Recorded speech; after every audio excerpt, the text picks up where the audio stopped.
cherry tomato dahil sa sobrang lamig. Yan. Cherry tomato.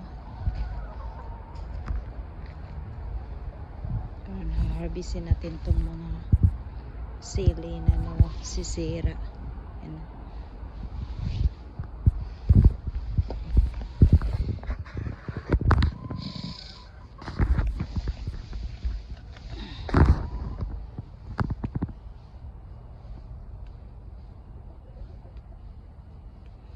Ayan, ang dami pang bunga. Kailangan na natin itong kukuhanin. Kasi pwede pa itong ilagay sa suka.